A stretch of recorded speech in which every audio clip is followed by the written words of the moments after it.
Okay, so today we are in episode 23, written by Precious Obialor-Ukazim. Alright, so we are still in the palace, and at the moment we are looking for Ejike. But we couldn't find Ejike. He was nowhere to be found. So, alright. That night, the whole community of Obinagu was cold. Women, men, and children gathered in groups. Discussing what happened. Ichiokeke's family was no better than a mourning house, as Ejiofor and his mother cried out their eyes, but Ejike had vanished from home. Wow. Sleep deserted Mazobi's home. Mazobi was restless and unable to sleep. He stayed awake till late into the night as different thoughts ran through his mind. His wife cried out her eyes and was thrown into depression. She stayed in her room and would not come out. Imnaya has brought shame upon us. God, where did I get it wrong? She kept asking herself but couldn't find answers. At the early hours of the morning, while it was still very dark, Mazobi strolled out of his room to take a meditative walk around the house because the room had become too hot for him. Chai. He had just stepped out of the door when his eyes met an image hanging on the tree in his compound. I always tell this woman not to leave my work clothes outside till morning, but she wouldn't listen.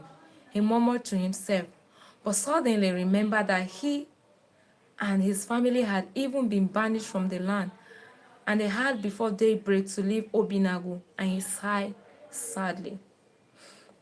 Nine, you are up too? His wife asked, standing at the door of her own room.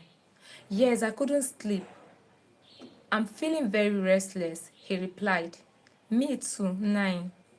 I still can't believe Iminanya did all those things she confessed at the palace. Where did she learn that from? Where did we get it wrong? She asked, crying afresh. Stop crying, my dear.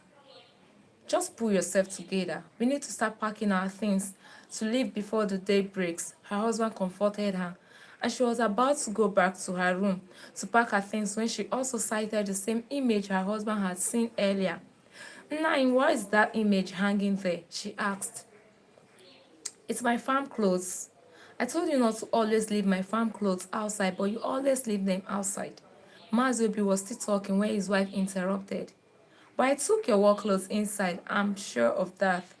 That's not your clothes, she said, moving closer to the image.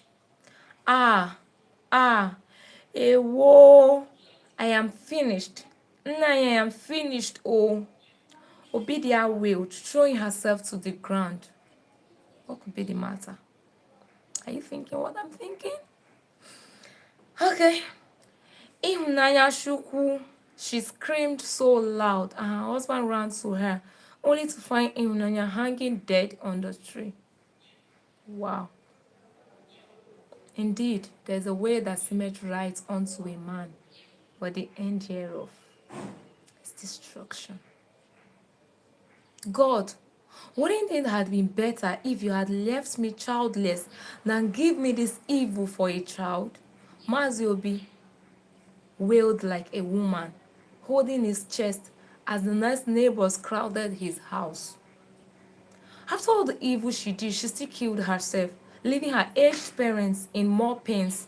Azuka, one of the villagers, said to her female friend, she must have thought about the shame she would face. Nena replied her, she's an Ogbanje. It's only an Ogbanje that would do all these things she did and still acts this way. And I heard that Ejike is nowhere to be found. Azuka told her, why won't he run away? Though I don't really blame him. It's this evil child that lured him into doing those evil. Nena replied, don't defend him. He's very wicked to have done it with her several times, so much that all the children belong to him. Akuna, another lady standing there, chipped in.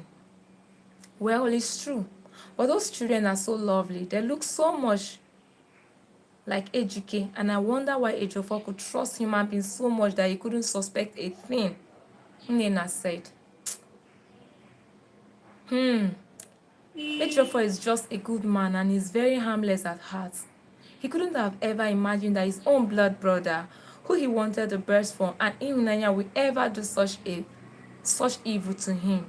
Azuka replied thoughtfully, Chai, I just hope this woman and her husband don't die out of heart attack, because this is just too much for them. Before evening, they will be driven out of this village again.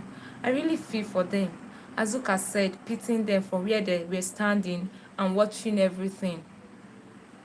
Obidia had cried so much that she lost her voice and could no longer cry out except for sobbing and tearing herself apart. God, my child will never cause me this kind of pain.